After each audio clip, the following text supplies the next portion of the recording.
1 Kings chapter 13.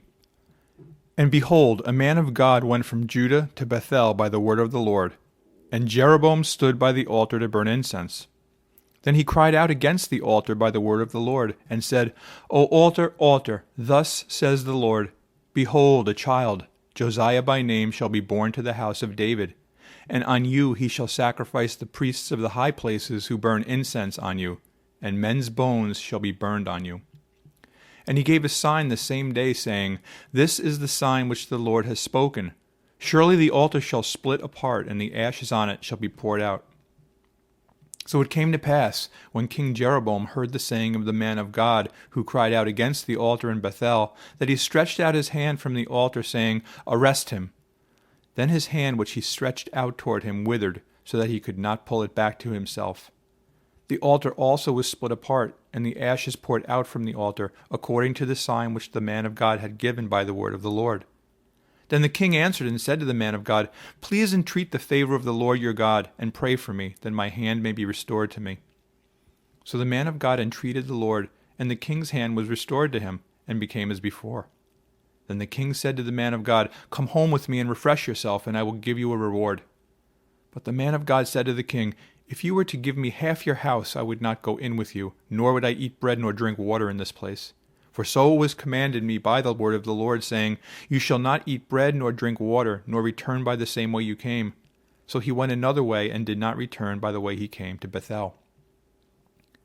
Now an old prophet dwelt in Bethel, and his sons came and told him all the works that the man of God had done that day in Bethel. They also told their father the words which he had spoken to the king. And their father said to them, Which way did he go? For his sons had seen which way the man of God went who came from Judah. Then he said to his sons, Saddle the donkey for me. So they saddled the donkey for him, and he rode on it, and went after the man of God, and found him sitting under an oak. Then he said to him, Are you the man of God who came from Judah? And he said, I am. Then he said to him, Come home with me and eat bread. And he said, I cannot return with you, nor go in with you, neither can I eat bread nor drink water with you in this place. For I have been told by the word of the Lord, You shall not eat bread, nor drink water there, nor return by going the way you came. He said to him, I too am a prophet, as you are. And an angel spoke to me by the word of the Lord, saying, Bring him back with you to your house, that he may eat bread and drink water. He was lying to him. So he went back with him, and ate bread in his house and drank water. Now it happened as they sat at the table that the word of the Lord came to the prophet who had brought him back, and he cried out to the man of God who came from Judah, saying, Thus says the Lord, because you have disobeyed the word of the Lord, and have not kept the commandment which the Lord your God commanded you, but you came back, ate bread and drank water in the place of which the Lord said to you, Eat no bread and drink no water, your corpse shall not come to the tomb of your fathers. So it was, after he had eaten bread and after he had drunk, that he saddled the donkey for him, the prophet whom he had brought back. When he was gone, a lion met him on the road and killed him. And his corpse was thrown on the road, and the donkey stood by it. The lion also stood by the corpse, and there men passed by and saw the corpse thrown on the road, and the lion standing by the corpse. Then they went and told it in the city where the old prophet dwelt. Now when the prophet who had brought him back from the way heard it, he said, It is the man of God who was disobedient to the word of the Lord. Therefore the Lord has delivered him to the lion, which has torn him and killed him, according to the word of the Lord which he spoke to him. And he spoke to his sons, saying, Saddle the donkey for me. So they saddled it. Then he went and found his corpse thrown on the road, and the donkey and the lion standing by the corpse. The lion had not eaten the corpse, nor torn the donkey.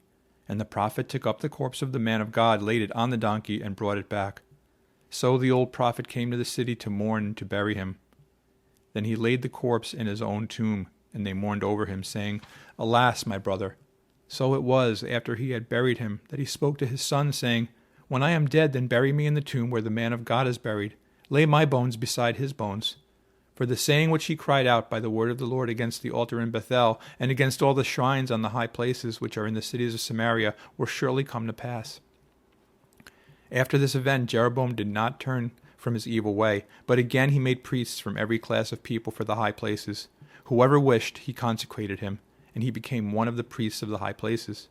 And this thing was the sin of the house of Jeroboam, so as to exterminate and destroy it from the face of the earth.